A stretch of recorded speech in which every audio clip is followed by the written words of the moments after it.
All right, welcome everyone. Super excited to welcome Jeff Glover to the Business Freedom Podcast. And I'm going to let Jeff kind of describe his journey here. But Jeff Glover, let me ask you a question. Are you prepared to share the good, the bad, and the ugly about your real estate business journey? Absolutely. Let's do All it. right, awesome. I love it. Jeff, take a minute. Tell me about you personally. You know, the audience wants to get to know you, and then tell us about your business briefly. Sure. So I started in the business when I turned 18 years old. I was actually a furniture salesperson while I was in high school. I'm 33 now, going on 34 this year. So that's like what, 15 years in the business. Kind of crazy to think about even saying that 15 years. It was crazy when I said 10 years in the business, you know. Been doing it 15 years, got my start in sales early on. And what was a little unique about my journey is after about 18 months, I decided that I wanted to learn the brokerage side of the business. And so I basically hung up my sales goals for a minute and took a step back. And now my first year in the business, I sold 30 homes. So I had a good first year, and I was on pace to close like 40 or 45 the second year, when I finally decided, you know what, I want to take a step back and learn how to train, how to manage, how to recruit, how to motivate, how to coach. And so I got an opportunity at a local brokerage here in Detroit, Coldwell Schweitzer. They had 17 locations. And they said, hey, we got an office that's failing. If you want to learn how to manage, let's see what you can do with this office. And so I did that for a couple of years, and then we had the market shift of 2007, 8, 9, 10. They consolidated a bunch of offices and went from 17 down to 10.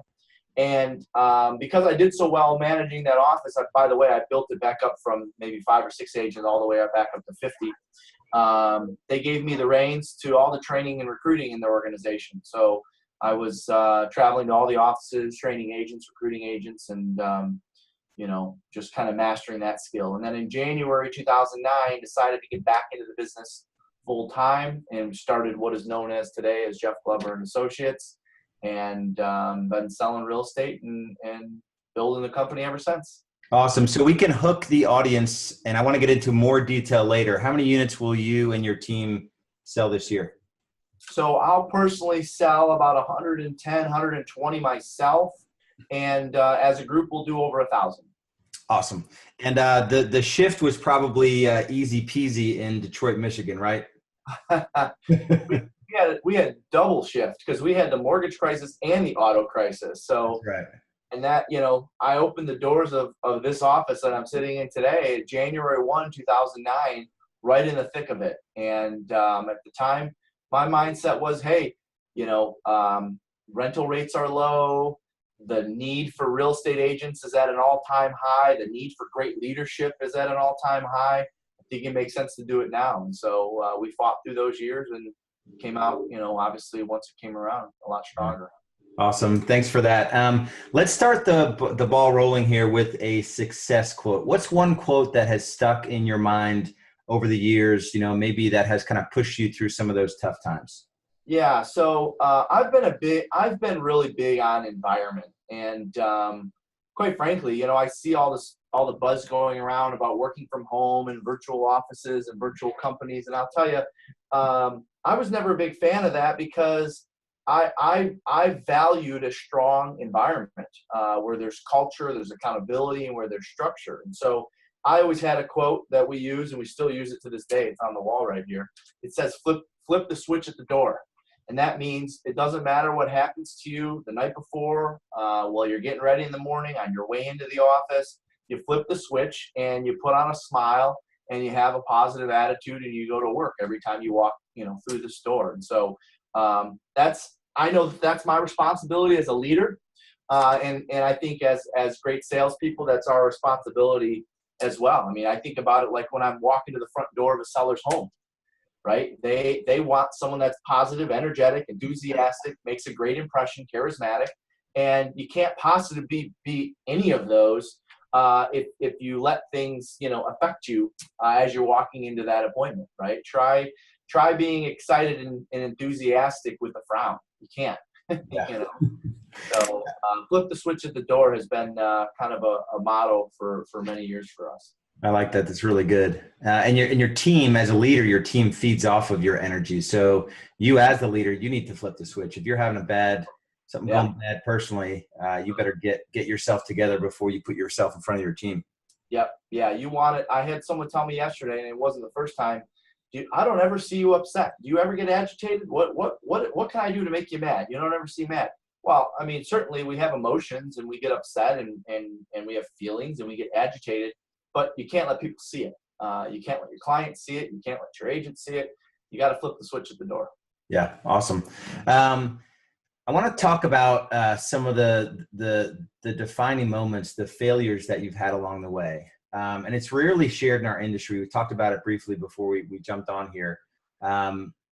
Anyone that's built a business, any industry has had failure along the line, but talk about some failures, some really tough times where it wasn't fun. You considered giving up on building the team. And then for each of those failures, what was the main lesson that you took out of it?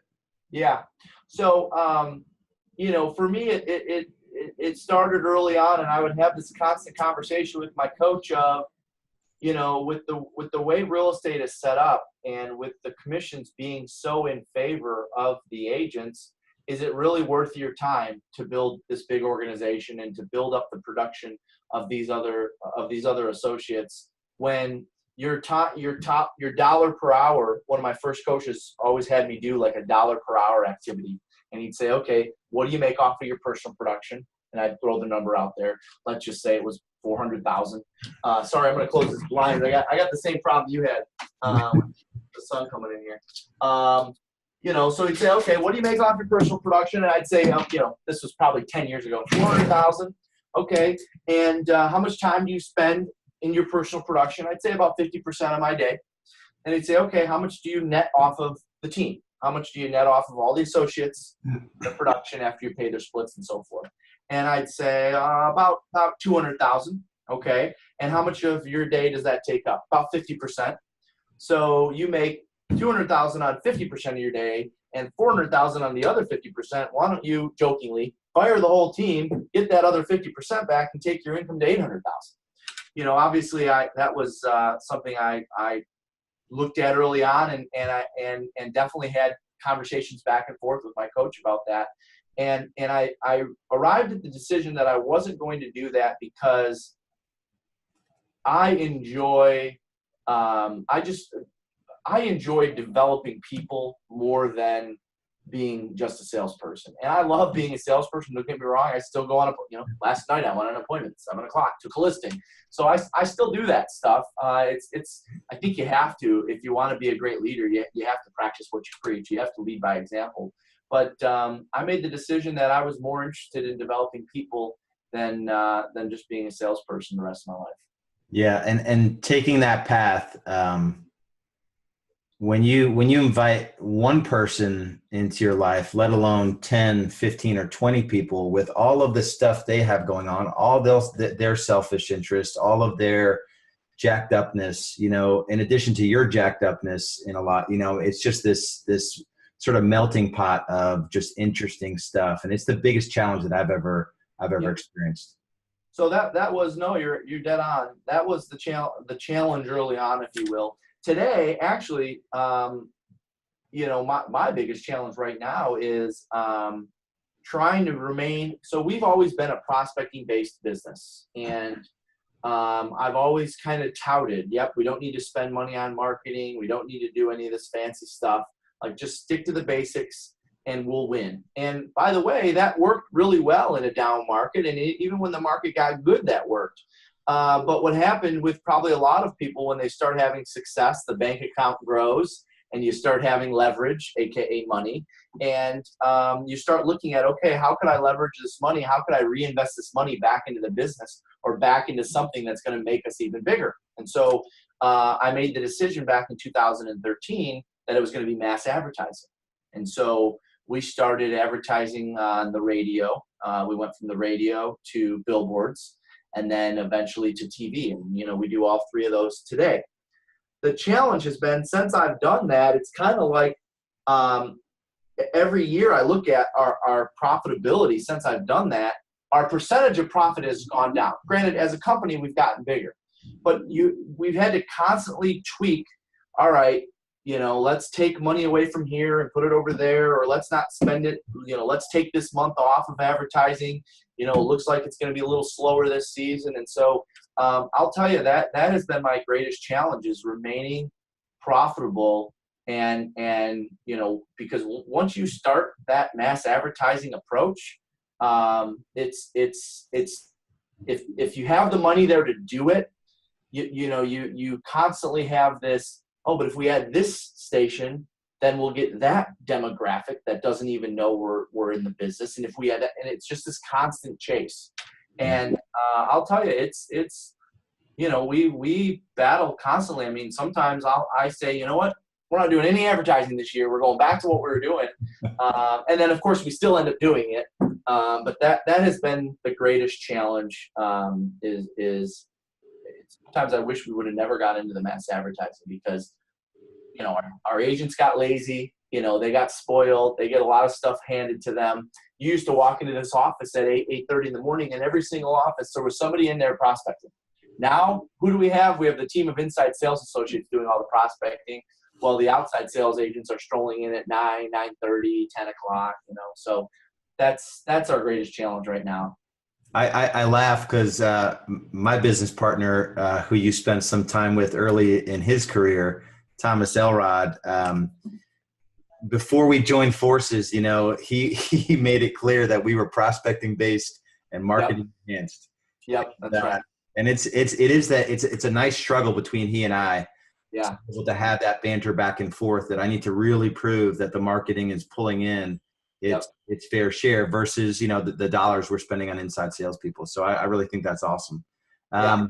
Tell me when, one of the things I struggle with is, and I think most business owners, enjoying the ride. What does that bring up for you? What practices have you put in place to not take the business too seriously? I mean, you're doing 100+ units a year and you're managing a team. How do you make sure you're having fun and you're enjoying the ride?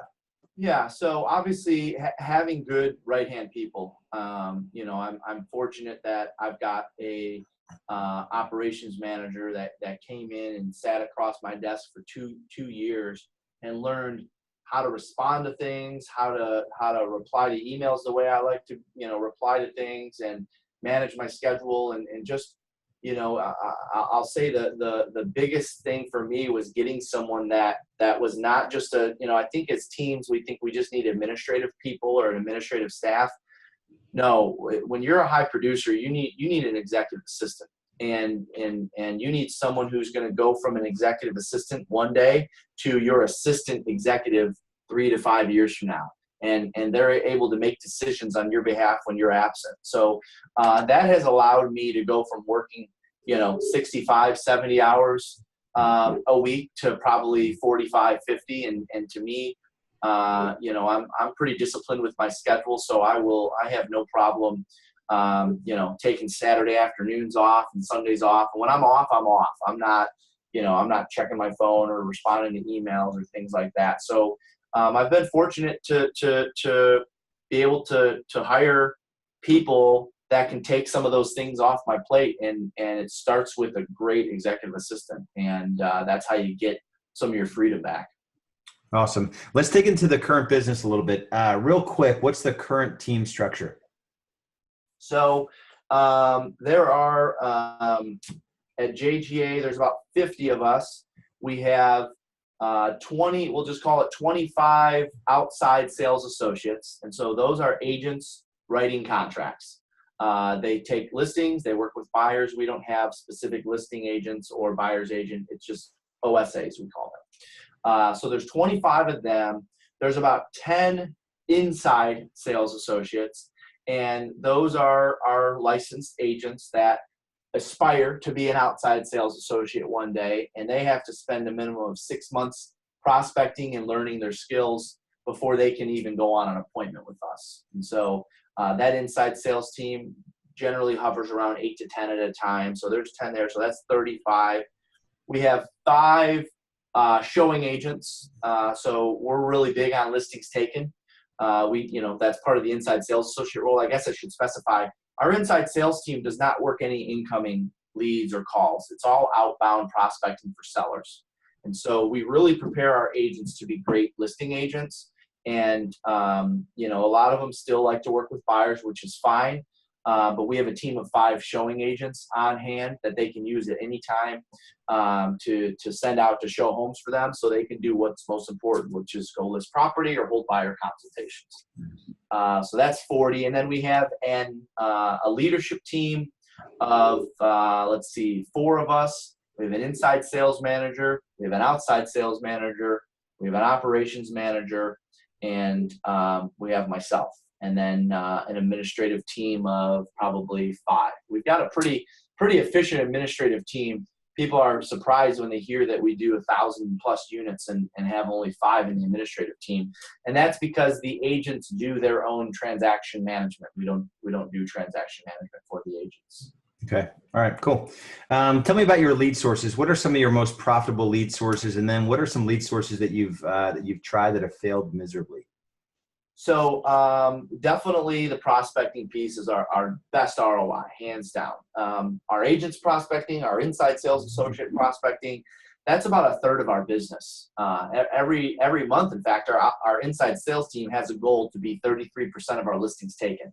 So, sometimes they fall short. Usually they end up around 25 to 30, somewhere in there. But then you obviously have our outside sales team prospecting for listings as well. So about 1/3 of our business comes from the outbound prospecting.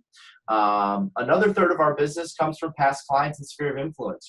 Because I've been doing this 15 years and we started JGA in 2009, we've got agents that have been with us 5, 6, 7, 10 years. So, or 9 years, I guess. So, we have a lot of past clients, sphere of influence business that I'll tell you, for the first 5, 6 years of my career, I didn't have a lot of that. And I would have never thought that would be a huge pillar. But obviously the nice thing of this business, as time goes on, your database gets bigger, the agent's database gets bigger. And so the sphere of influence and past clients is a huge pillar for us. And then the third pillar would be marketing, right? And that would be marketing for mass marketing. That'd be buyer leads, Zillow, radio, TV, billboards. That falls under that pillar. So it's kind of amazing how it works. Our business is, our 1,000, 1,200 units, whatever it ends up. Last year we did 1,050. This year we're thinking about 1,200, 1,300. It's really broken into the 3 sections, right? 300 to 400 from each one of those that I just mentioned. Awesome.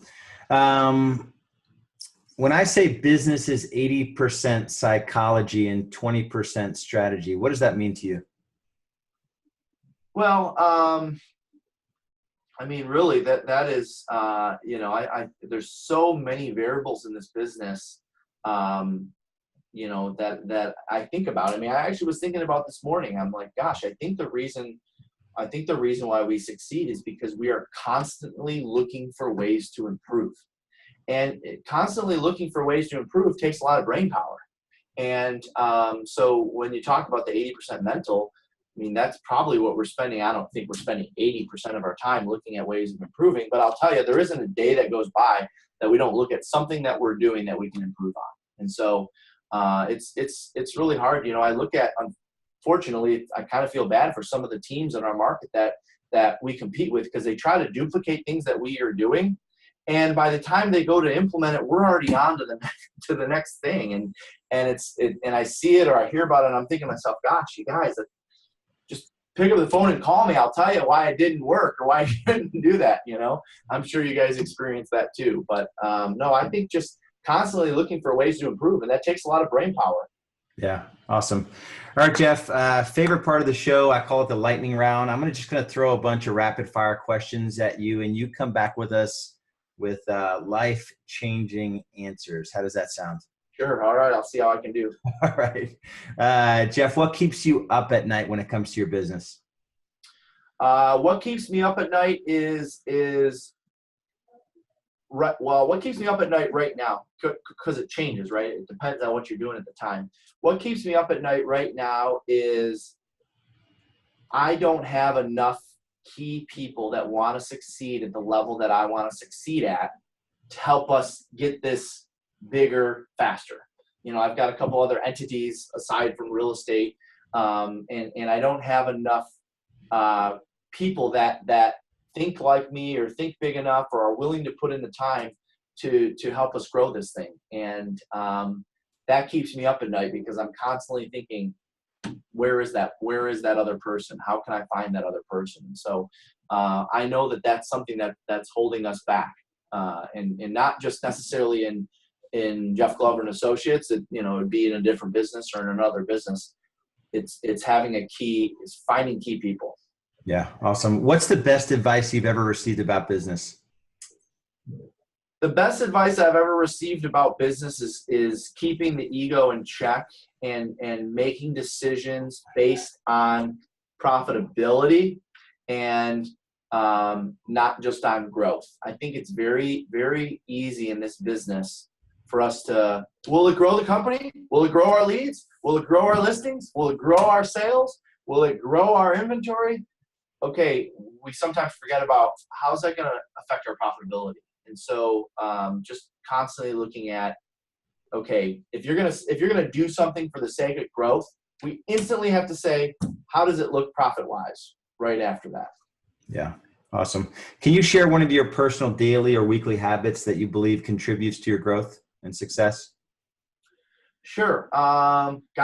So a couple of them. I have accountability call with our team every morning at 7:30. All of our OSAs are on it. We're in different locations around the state of Michigan, so I don't get to see everybody every single day. Having that, even if it's just a 10-minute, little bit of a connection, gets our associates out of bed, gets them going, lets them know that I know what they're up to or what they're not up to, and that piece has never gone away. I'll tell you another thing that's been really good for me, even though my diet sucks, getting to the gym every day at lunchtime. I really think that is a huge reason for my energy, enthusiasm, and brain power in the second half of the day, because I put the phone in my gym bag, I go work out for 45 minutes with the trainer, I shower, I get ready again. It's like a whole new day. And I don't know the science or the whatever behind it, but I can tell you when I get in the car and I head back to the office, it's like a brand new day. And I think that just think about it. If you have a long lunch or a late lunch or a liquid lunch, worse, you're pretty much pooped until 2-3 o'clock sometimes, because you're dragging. And for me, I used to have I still have a bad diet, but I used to have a really bad diet. And I'd go to get fast food on lunch. I'd go to Little Caesars and get a hot ready. I'd throw it on the conference room table and, hey, come on and eat. So really changing my habit with my lunch hour and getting to the gym at lunch has been great for energy and my mindset, everything. Awesome. If you could recommend one book to our listeners, what would it be? One book. Well, I'll recommend the book that I'm really studying right now. It's a real common one, so it's not like, ooh, I got to go get that. And most of you probably already have it. And that's The 21 Laws of Leadership. With our associates right now, we're literally going through one chapter a week. We got the work. Now, I will say get the workbook because it makes you fill in answers. And we do that as a group in this room. Right at 10 o'clock today, we'll be going through the law of empowerment and sharing our thoughts and so forth. And I really think that there's a benefit of going through that book with your team, because going back to what keeps me up at night, finding leaders that want to grow, right? So I'm trying to do everything I can to develop our sales team into leaders, and that book is helping us out with it. Yeah, that's awesome. Everything John Maxwell, I don't think he gets, because his ego isn't as large as some of the big players out there. I don't think he gets enough play. Yeah. All right, last question, Jeff Glover. If you had to do it all over again, what would you have done differently?